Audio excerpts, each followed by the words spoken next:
Why do you think property's become such a big thing in this country? I think back to when I graduated, property, when people thought a property was buying a home to live in, and that was the issue. I think over time, though, a lot of Australians have built a lot of wealth. Nerida Conisbee is the chief economist at Ray White and one of Australia's leading voices on housing, affordability, and market trends. There's a lot of anger amongst young people around affordability. A lot of it is around supply, not necessarily the supply that people want to live in. How do you think we fix the housing market for the next generation? It is about supply. The last time we built enough homes was 2007. The target of 1.2 million homes over 5 years is the right one, but we've never built 1.2 million homes over 5 years.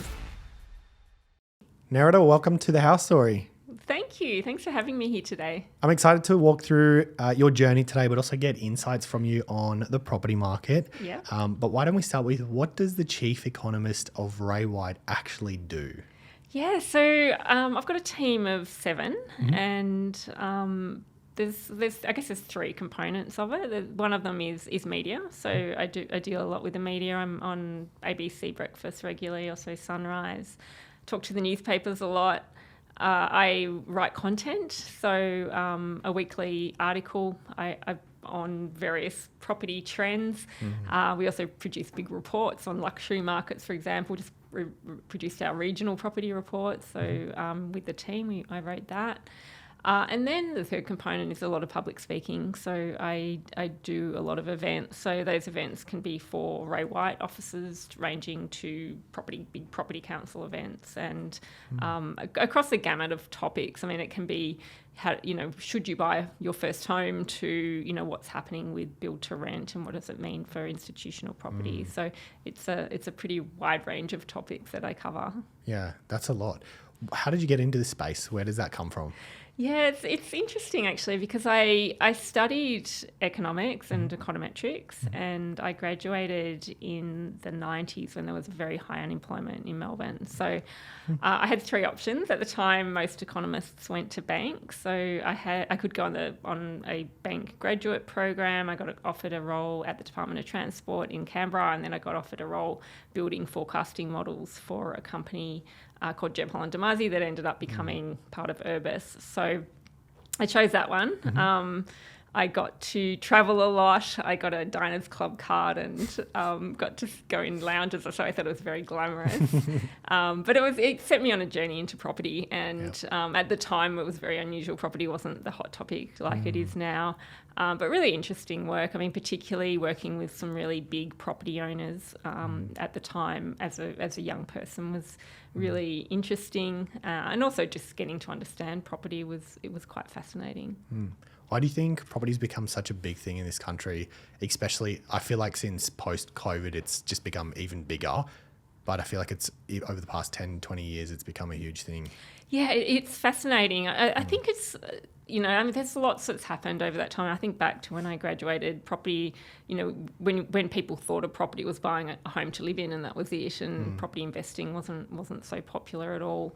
Property prices did go up and down a lot, but it wasn't well mapped. So, people probably didn't really know the value of their home until they sold it. So perhaps were quite shocked when it went up in value. I think over time, though, a lot of Australians have built a lot of wealth through property. So I think that's a component. And then I think globally what we have seen is the ability to view homes more easily. So I think one of the big changes has been with the portals in particular, the fact that you can be sitting in Sydney and look at homes in Queensland, for example, is a big change. So I think that availability of information has really provided people with a lot of insight and given them a lot more interest than they otherwise would have. Where do you see the property market going? Well, I guess there's a lot happening. I mean, look, there's the mix between what's happening right now and what we expect to see over the next 6 months, and then there's some of the longer term issues. So right now we can certainly see that prices are moving very quickly. Things slowed down at the end of last year, but over the past 11 months, we have seen things accelerate as we've seen 3 interest rate cuts come through.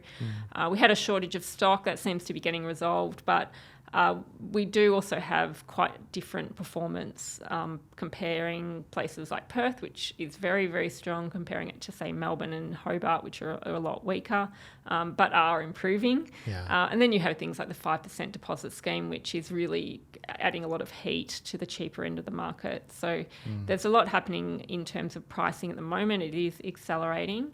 But then when we look at longer term issues, we have a lot of challenges around affordability. There's a lot of anger amongst young people around affordability. There's the trying to work out how to tackle it, and a lot of it is around supply, but not necessarily the supply that people want to live in. We still want really big homes, but that's not the reality of where things are heading. And then the issue of older people downsizing is also really challenging, that people in really big homes aren't really incentivized to downsize as an older person. So, how do we tackle that? And then the rental market, of course, is another one, which I think prior to COVID, people never spoke about it and they didn't really seem to care that much. But I think that's been a good outcome, that we have a lot more focus on the rights of renters, how their accommodation is looked after, and all of those things have been really big changes that have, that I think are good outcomes. Yeah. Do you feel like there's an easy way to solve the supply issue? No, there's not. Yeah. And I think this is the challenge, is that people obviously want an easy solution, but it's hard. And it's hard because construction costs have accelerated at such a rate that it's in many places around Australia at the moment, it's actually cheaper to buy an existing home than build a new one. So that replacement cost has accelerated far more quickly than house prices in many parts. Yeah. So that's a challenge. And then I think too that people have a bit of a view that, supply will save things and prices will get cheaper, but it's not like a highly desirable terrace home in Newtown is going to drop in value. It's going to be that these are going to be cheaper apartments that you can live in, and that will really drag down the median and create affordability. So I think that's also something that isn't really discussed all that much, and I think that's it will become more apparent over the next decade that that's the reality of how we're going to have to live. Yeah. So I'm really curious then, like, what should young people be thinking? Should they be thinking, let me save for a bigger deposit so I can buy a better home close in Sydney where I maybe work near the city? Or should I be thinking continue to rent in Sydney and move to, and buy an investment in Brisbane or Melbourne or somewhere that maybe I can still get sub-$1 million property, reasonably affordably? Yeah, I mean, it does depend on the person. I think everyone has different requirements and different views as to what they want. I think there are people that really love living in a really big home, and a big house and land development on the outskirts of the capital city can really suit them. For others, it's really being about being in close to the city centre, being near public transport, being near retail amenity, and I think they would have very different views of what they want. What we have found, though, in discussions with first home buyers, and also some of the analysis we've done on social media, is that young people very much feel like it is tough, and a lot of that media coverage around affordability is affecting them, but at the same time they are really focused on creating wealth, and they are looking at ways around the situation which previous generations really didn't have to. And I think rent vesting is a really good example of that if you're in Sydney and you've got $1 million to spend on a home, you're not going to really get much. But if you rent vest for a few years and you rent in Sydney, buy elsewhere, you do have the ability to build up capital in that home and then buy something bigger or better in Sydney than you otherwise would. Do you have any suggestions on good markets that one should be looking at? If they like want to do hotspots. that? Yeah, like yeah, hotspots. I think it's look, there's definitely markets at the moment that are performing better than others, but you do have to be mindful of risk, and also the fact that past performance isn't necessarily indicative of future performance. So if you have a look at somewhere like Perth, it's still running really red hot, and it's still one of the strongest growth markets. But we all know what happened in Perth. After the mining boom, it did crash quite spectacularly. So I'm not saying it will again, but I think you do need to be mindful that it is very sensitive to the mining cycle, and they don't have a hugely diverse economy, and so things can change a little bit differently. And then I think southeast Queensland, northern New South Wales is another area that it does seem to be an area that long-term people want to live in. There's a lot of confidence up there at the moment. The Olympics is coming. Every time I'm up there, they all tell me about it, so I think they're more excited than everyone else, but they feel very confident about that. And also I think that economy has changed as well. So I think that long term is definitely an area to look, but at the same time, many areas have been priced in for that change that's happened. And if you have a look at somewhere like Ipswich, which 5 years ago you could buy a home for sort of 300,000 or 400,000, it's now looking at sort of 700,000-800,000. So it's definitely not the affordable option it once was. Yeah. If you had to give me your top 3 favourite suburbs, what would they be? Well, top 3, I guess, the places I live or have lived, I really love the Northern Beaches in Sydney. I'm from Melbourne, so for me it seems like I live there now, and every time I go home, I'm like, well, this is amazing. How, the fact I'm living in like a resort, feels like a resort town to me, so close to work is really special. Yep. I love inner Melbourne as well. So suburbs like Fitzroy and Collingwood, they just, again, a contrast to the Northern Beaches. It's a much younger profile, much more diverse demographic there, and some really cool restaurants and cafes. And then third, I'm not sure on third. I mean, I do love places up northern New South Wales. I think, yes, I spent a lot of time there when my kids were young. So, places like Byron Bay and the like, I really love those areas, but I don't get back to them as much now. But, we were just talking about Byron. It's so nice, but so nice. Different now, yeah. Yeah, it is really different. So I don't know if the memories of would be the same. Would be the same, exactly. Yeah. What are things that you wish people would pay more attention to or look more closely at when they're maybe making a buying decision? And I just mean that for context, if we just kind of eliminate the news a little bit and the noise, what are the things that you, obviously coming from a data point of view, what should people be looking for or looking at? Yeah, so I think it's important for people not to get spooked by what's in the media. There's a lot.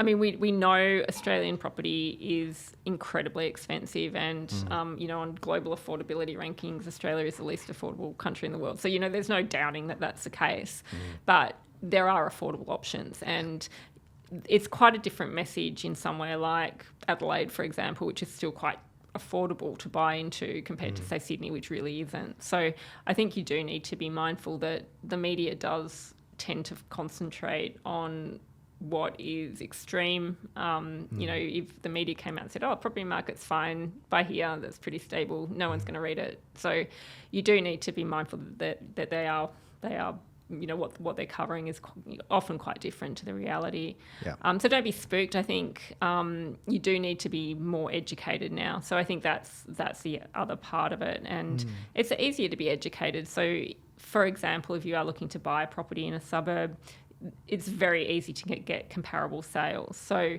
if you see a property, I've been talking a lot on underquoting at the moment, but if you see a property that clearly seems very cheap, it's possible that there's some underquoting going on there, because you can actually check similar properties that have sold in the area. So I think it's really important to be educated, not to be spooked, and then also just look at alternative pathways to owning property. So rent vesting is an option.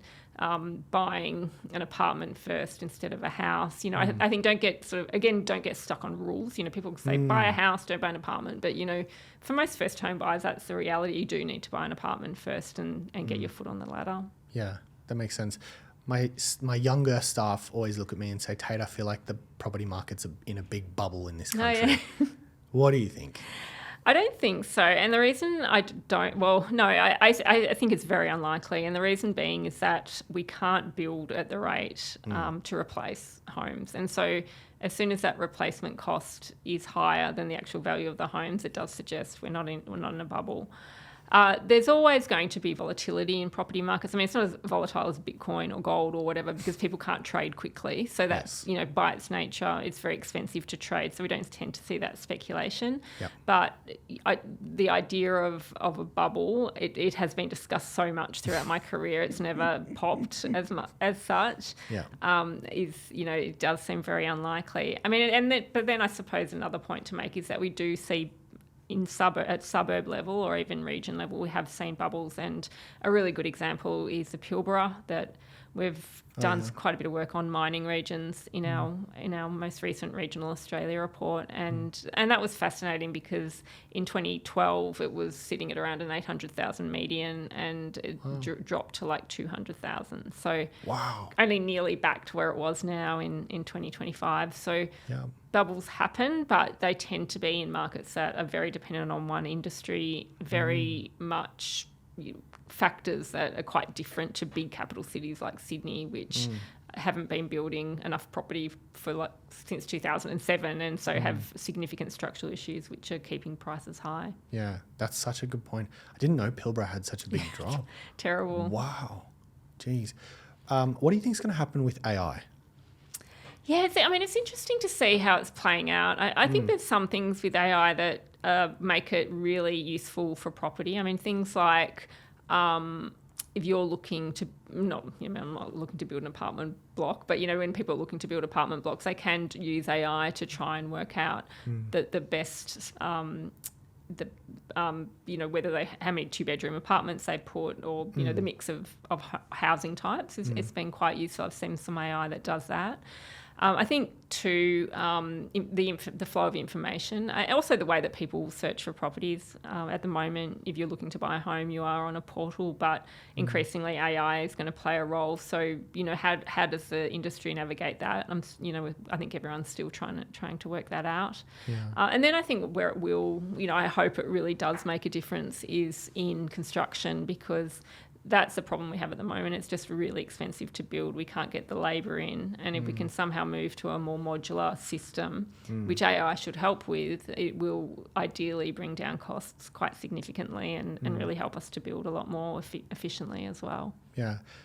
If AI starts to take a lot of jobs, like people keep saying, do you think that a lot of individuals would move further out, or do you think they'd still want to live in the city, or is there any data or anything to support either way? No, it's really hard to know, because I think one of the things, I know in our team we do use AI, we do use it for writing and analysis, and I think anyone that is using it quite a bit now knows it does speed you up, but it doesn't necessarily replace your role, and you can't just get AI to write a report, because when you read it, you're like, well, this is this is not what I wanted to say, and not the messaging I wanted to get across. So you still need to be able to use it. So in terms of job, again, we hear of, say, videographers saying, oh, AI will take my job. And then I'm like, but still someone needs to manage the AI. So I don't know how much it will speed things up, make us more efficient versus actually fully replacing jobs. The impact of where we live, again, I don't know. And I think, again, if we are, the fact that COVID made us more able to work from home was a big shift, and I think that really helped push people to a lot of regional areas. But how will that play out with AI? I'm not sure. I think at the moment people are kind of being encouraged to come back into the office, and that sort of prevents people moving to regional areas. Has there been a big shift or a return after COVID? It's been interesting. I mean, with population movement data, it's really slow in coming. So we're at the moment we are seeing very strong population growth in places like Southeast Queensland and Perth. They seem to be, and WA, they seem to be dominating. If we have a look, I guess places that seem to have had a significant change are places that were already before the pandemic seeing change. So good example is Gold Coast. The median is now more expensive than Melbourne. It's sitting at about 1.17. It was about 700,000 prior to the pandemic, so it has increased a lot. But we did think that market would. That's a market that traditionally was boom bust, but it hasn't bust at all, and it has a lot. The fact that it has remained pretty stable is the fact we're still seeing a lot of people move up there.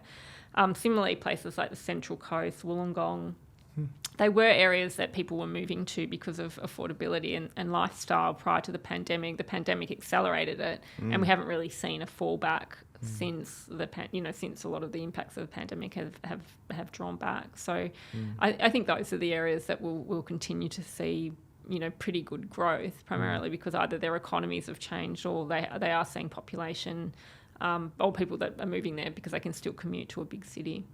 For those that don't know, a lot of the movement into some of the small or regional towns, that's coming from other cities? It's not coming from overseas. Is that right?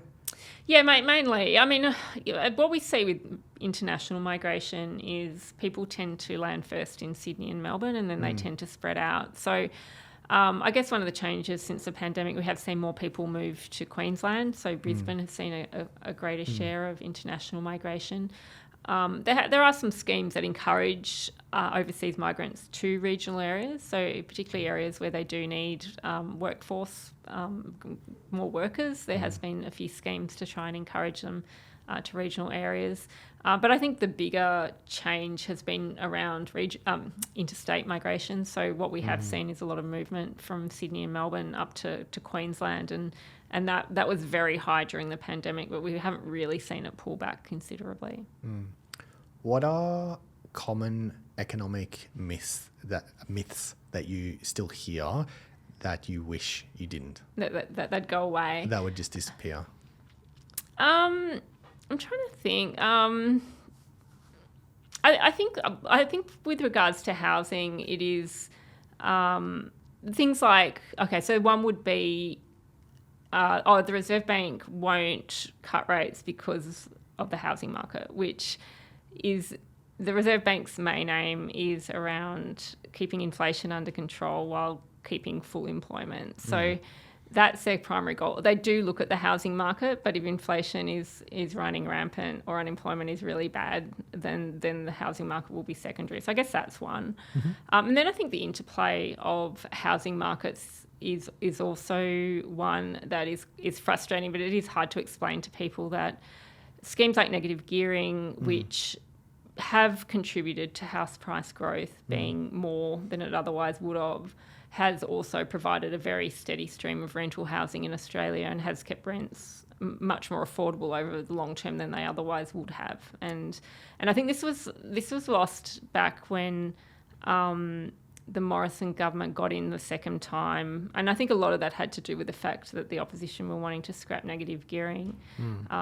People were like, well, that's because investors are very unhappy. And it probably was, but I think people were really ignoring the fact that if you cut negative gearing, you will cut the supply of rental properties, and around 90% of rental properties are supplied by mum and dad investors. So if you don't have that form of capital to provide it, there's really no one that can step in, and I think that was really ignored for a long time. So it's not big companies buying up lots of property and renting out. It's just your mum and dad that maybe had spare money and bought a second house or something. Yeah, and we do have a little bit. So build to rent or institutional ownership of rental properties is a growth area, but if you look at the number of projects that are coming up, which are a lot, they'll still only account for like 0.2% of all rental properties. So it's tiny. And it's bigger in the US. And so people are like, well, maybe we'll get to US levels, but it will take, I don't know, it's going to take a really long time to get there. And also I think it relies on the fact that people will live in apartments. Build to rent is mainly apartments. And then I think too, this is longer term, but what we are seeing in the US now is that people see institutions as the bad guys in a similar way people here see mum and dad investors as the bad guys. So, I think there's always someone who people blame, but there's a lot of interconnectedness that we need to try and sort out before we can, pinpoint. We can't pinpoint one exact problem. I think there's a lot of problems, but when you look at housing supply, that is the clearest, and that's been recognised. I think that's really good. Yeah, I'm really curious. Are there any other markets, maybe international markets, that have played this movie out before, and that could maybe give us an insight into what would be next for Australia over the next 10 or 15 or 30 years? Yeah, the overseas markets are fascinating because it's all pretty similar. Like everywhere, affordability is a problem. People feel left out. Younger people feel the older generation have done a lot easier. So it's quite consistent at a broad level. Some countries have managed affordability better, but they do have very different characteristics to Australia. So often Singapore is brought up as one they have maintained affordability, but the Singapore government owns all the land in Singapore. So it's very different to Australia. Government doesn't own much land in Australia. Similarly, when we have a look at the way we like to live is very different to the rest of the world, and I think that's a challenge, because if you look at density, we don't like living in density, and we have a lot of spare bedrooms, and we're not used to it, and we still, maybe not so much in Sydney, but certainly in many other cities around Australia, we still see it as secondary to living in a house, and so I think that has to change, but that's really hard because going from thinking or wanting to live in a house to having to accept an apartment that is much smaller is a challenge for most people. Yeah, I feel like the whole renting out a bedroom thing has become really, really popular in the last couple of, I don't know, particularly this year, but I think it's been becoming a bigger thing ever since COVID wrapped up, right? Yeah, I mean, if you're renting on your own, the quickest way to halve your rent is to find a flatmate. So I think it does make sense. I think the other thing that's been changed is around granny flats and allowing people to rent them out more easily. I think that's a good outcome. That if you've got a spare little home in your backyard, then that makes it a good rental opportunity. Yeah. Looking at the past few years, or maybe even the past 12 months, have you made any really big changes to your modelling or the way that you forecast that you didn't think you'd ever make? Not so much. I guess the big change has been the amount of data that we're getting through now. So I think back 10, 15 years ago, it was quite hard to get data.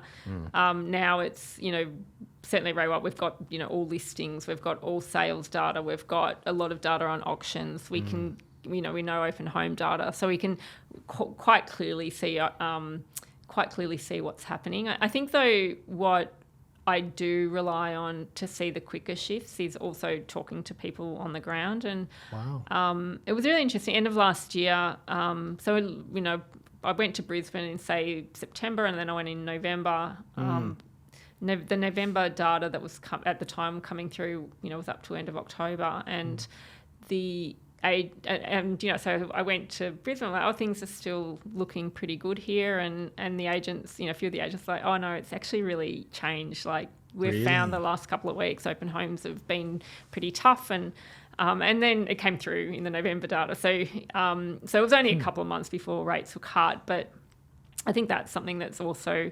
helps. I think it also helps with communicating of messages, because if you go in and talk to an audience and you've just got your model and you've crunched your numbers and you're behind your desk and you're not talking to anyone, it often can't, it may not reflect the reality of what's happening on the ground at that time. The other thing too, I think, is a bit of a suspicion of long range forecasting, and I think that's something too that people want to know what's going to happen in 5 years, but the reality is that you could, by the time you get to 5 years, you're kind of just going out to the average. So we can more clearly see what's happening over a 6-month time period than we can, obviously, compared to a 5-year time period. Yeah. Do you think that the markets shift faster now than they were before COVID or before the pandemic?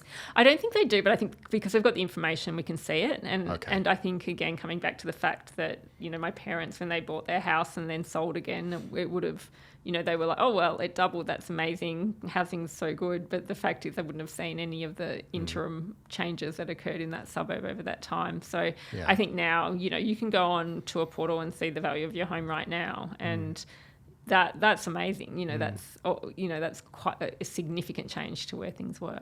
I think Westpac and CommBank now, you can actually see your property value in there. I think it updates very regularly. Yeah. There's a lot of models now that can calculate that. Interesting. What part of your job challenges you the most? Well, I was very much a numbers person, so obviously studied econometrics, spent the first part of my career building models. Moving to being a spokesperson and writing a lot was a big challenge for me. So particularly getting on stage, that was really challenging for me. So that I feel like I've resolved. I can do that quite easily now. And then dealing with media, there's still some interviews that I find quite challenging. It's unusual that I would find them really challenging. I'm not a politician, for example, so that would be very hard. But I think the thing that I'm really enjoying now is working with my team. One of the focuses we have is how do we engage younger audiences around property. The Ray White brand is very strong with older demographics, 45 plus, but not so much under 45. So we're working a lot using social media to try and change that. And that's fun. It's really good to work with younger people who have different ideas, who challenge how I think about property, remind me of what it's like, because, I remember what it's like to be a first home buyer, of course, but, obviously it's a very different environment now. And so that's been really fascinating for me. Yeah. How do you think we fix the housing market for the next generation? It is about supply, and it is around building enough. If you have a look at the level the last time we built enough homes was 2007. So over that time, we have had a cumulative undersupply that has been quite significant. Wow. The federal government target of 1.2 million homes over 5 years is the right one, but we've never built 1.2 million homes over 5 years. So the closest we got was the end of last decade, when we had enormous levels of Chinese investment into Australia. It did spark an incredible boom in apartment construction in particular. So very, very challenging. It is the way to fix it, but we can see everywhere that it's really challenging to try and do that. So I think that's, it can happen, but it's going to be very, very difficult for us to do. So the other thing too is that governments have only got so many levers with which to pull, and I think planning is the obvious one. And so planning has been loosened, but again, in some suburbs it's easier to build lots of apartments. They're not necessarily the suburbs that people want to live in, and the suburbs that people really want to live in, you do have a lot of opposition from local residents. So that's very challenging to deal with. So is some of, or a big part of the reason we don't have enough property at the moment also just because of the compounding effect of having a net negative for the past few years? Yeah, so it's been since 2007. So we just need to catch up. Yeah. And obviously it's almost 20 years where we haven't been building enough. So it is quite problematic to get to that level. Some quick questions for you. Favorite holiday destination? I'd go to Melbourne a lot. My daughter's in Melbourne studying, and my family's there. So I'm from Melbourne originally, live in Sydney now. So that's probably my favourite because I get to see family. And beyond that, I travel a lot for work around Australia, so I get to see a lot. But then, of course, I'd love to go to Europe again and travel around there. And if we exclude Melbourne, which Aussie city would be your my favourite? At the moment, it's probably Perth. Okay. I'm spending quite a bit of time in Perth and getting to know it. It's very different to the rest of Australia. It's very isolated, beautiful city, quite small still. But a very confident city at the moment. I think that's makes it quite a bit, it's quite nice going there because everyone's feeling really cheerful. Okay. A habit that you've got that you wish more people did? It's probably a lot of people have it, but I get up early and go to the gym. So I get up at 4:45 and I go to the gym at 5, and some mornings I'm like, I don't want to do this, but I force myself, and when I do, I'm always really happy. So I think that's something that I started when my kids were young and I've continued, which I'm really glad I did.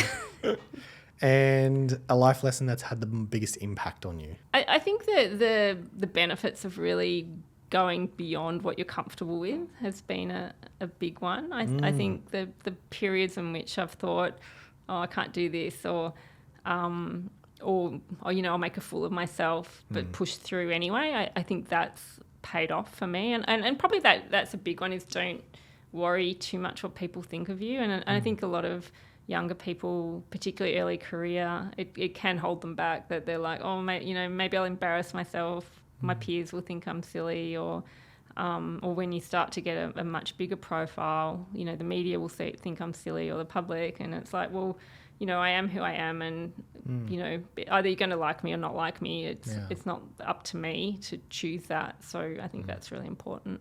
That's such good advice. Nerida, thank you so much for joining us. Thanks for having me.